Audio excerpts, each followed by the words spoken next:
बिस्मिल्लाहिर्रहमानिर्रहीम। अस्सलाम वालेकुम। जब अल्लाह ताला ने शैतान से पूछा कि किस चीज़ ने तुझे मेरा हुक्म मानने से रोका, तो इसने एक खूबसूरत अज़र पेश कर दिया। वो ये कि अल्लाह ताला ने खुद इसे एक बरतर हैसियत में पैदा किया है, यानी इसकी पैदाइश आग से हुई है, जबकि जिस हस्ती के सामने इसे सजदे का हुक्म दिया गया है इसकी पैदाइश एक कम तर मादे यानी मिट्टी से की गई है। चनाचा एक तरफ तो इससे बरतर बनाया गया और दूसरी तरफ इसे एक कम तर मखलूक के सामने झुकने का हुक्म दिया जा रहा है। इसलिए हराबी इसके इनकार में है, बल्कि इस हुक्म में है जिसमें बज़ाहिर एक गलत मुतालबा किया गया है। ये शैतान का मुकदमा था कि वो बज़ाहिर बहुत मजबूत और मदलल है, मगर वो किसी और के सामने नहीं बल्कि अल्लाह ताला के सामने मौजूद था, जो दिलों के भेद तक जानता है। चनाचा अल्लाह ताला ने इसके दिल की असल हालत को बयान कर दिया कि वो दरअसल तकब्बुर का शिकार हो चुका है, और इस तकब्बुर ने तुझे इस तरह अंधा किया कि मेरे सामने बगावत पर तैयार हो गया है। इसलिए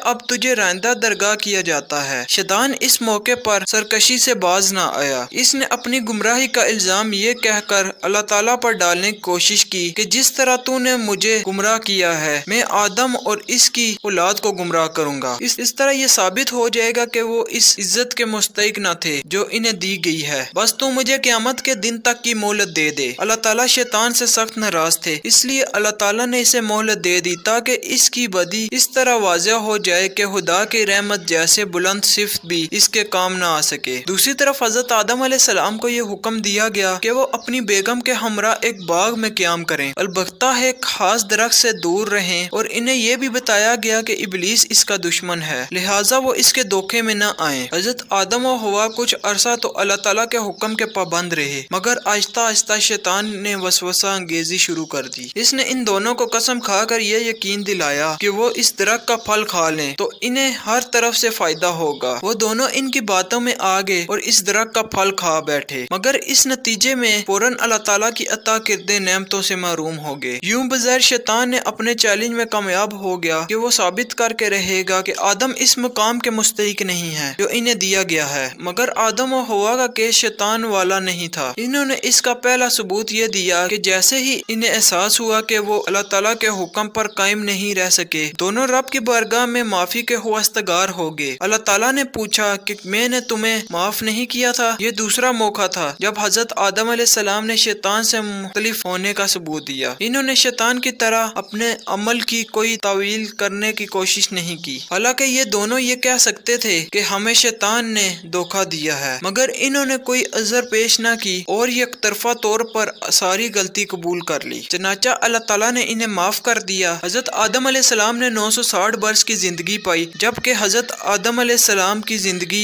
1000 साल की थी, क्योंकि जब हजरत आदम अलैहिस्सलाम जन्नत में थे तो अल्लाह ताला ने हजरत आदम अलैहिस्सलाम को इनकी तमाम औलाद जिन जिनको नबूवत मिली थी, इनकी शख्सियत और इनकी उम्र आदम अलैहिस्सलाम के सामने वाज़िया कर दी। आपने जब हजरत दाऊद अलैहिस्सलाम की उम्र को 60 साल तक देखा तो अल्लाह ताला से कहने लगे, ऐ अल्लाह मेरी उम्र के 40 साल मेरे पोते दाऊद को दे दे। तो यूं आपकी दुआ कबूल हो गई। अल्लाह ताला ने आदम अलैहिस्सलाम को 2 फर्जंद अता किए, हाबील और काबील। लेकिन शैतान के वसवसे से हसद और नफरत ने जब काबील के हाथ से हाबील को कत्ल करवा दिया तो हजरत आदम अलैहिस्सलाम अंदर से टूट गए और बार बार अल्लाह ताला के दरबार में दुआ मांगने लगे। तो एक दिन अल्लाह ताला ने जिब्राइल अलैहिस्सलाम को हजरत आदम अलैहिस्सलाम के पास भेजा और फरमाया, ए आदम, अल्लाह ताला तुम्हें ऐसा बेटा देने वाला है जिसके नस्ब से अंबिया औलिया जमीन तक पहुँचेंगे। इनका नाम शीस रखना। शीस का मतलब है अल्लाह का अता किया गया तोहफा। और यूं अल्लाह ताला ने आदम की नस्ल को जमीन पर फैला दिया। जब आदम अलैहिस्सलाम का आखिरी वक्त आया तो आपने अपने बेटों से कहा कि मेरा जन्नत के फल खाने का दिल कर रहा है। आपके बेटे जमीन पर जन्नत के फल ढूंढते रहे कि अचानक से इनको फरिश्ते मिले और कहने लगे, ए बनी आदम, कहाँ जा रहे हो? तो इन्होंने कहा कि हम अपने अब्बा आदम के लिए जन्नत के फल ढूंढने जा रहे हैं। इन फरिश्तों ने कहा, जाओ, तुम्हारे बाबा चंद दिनों के मेहमान हैं। आपके तमाम फर्जंद दौड़ते दौड़ते आप तक पहुँचे तो आदम अलैहिस्सलाम बिस्तर बीमारी पर अल्लाह का जिक्र कर रहे थे। बस इतने में मौत का फरिश्ता आ पहुँचा। जैसे ही बीबी हवा ने मौत के फरिश्ते को देखा तो हजरत आदम अलैहिस्सलाम से लिपट गई कि मैं अपने शोहर को अपने से जुदा नहीं करूंगी। अल्लाह ताला के नबी हजरत आदम अलैहिस्सलाम ने फरमाया, ए हवा, मुझसे दूर हट जा। एक मर्तबा पहले भी तेरी वजह से जन्नत से निकाला गया हूँ। आज अल्लाह ताला और इसके फरिश्ते के दरमियान तू हाइल ना बन। फिर आप इन फरिश्तों से मुखातिब होकर कहने लगे, ए फरिश्ता मौत, क्या भूल तो नहीं गए? मैंने अल्लाह ताला से सुना था कि मेरी उम्र 1000 साल की है और अभी तो मुझे 960 साल हुए हैं। तो मलकुल मौत ने कहा कि ए अल्लाह के नबी आदम, आपने खुद ही फरमाया था कि आपकी उम्र के 40 साल आपके पोते दाऊद अलैहिस्सलाम को दे दिए जाएं। बस आदम अलैहिस्सलाम की रूह कब्ज की गई, आपको गुस्ल फरिश्तों ने दिया और जन्नत की खुशबू आपके जिस्म मुबारक को लगाई गई। फिर आपकी नमाज जनाजा फरिश्तों ने हज़रत जिब्राइल अलैहिस्सलाम के पीछे अदा की और जमीन खोद कर आपकी तदफीन की। इंसानों के नजदीक अल्लाह ताला का ये हुक्म नाफिज किया कि जब भी किसी का इंतकाल हो तो इसके जिस्म को ऐसे ही तदफीन करना। आज भी इन फरिश्तों की सुन्नत पे अहले ईमान अमल करके अपने बुजुर्गों की तदफीन करते हैं।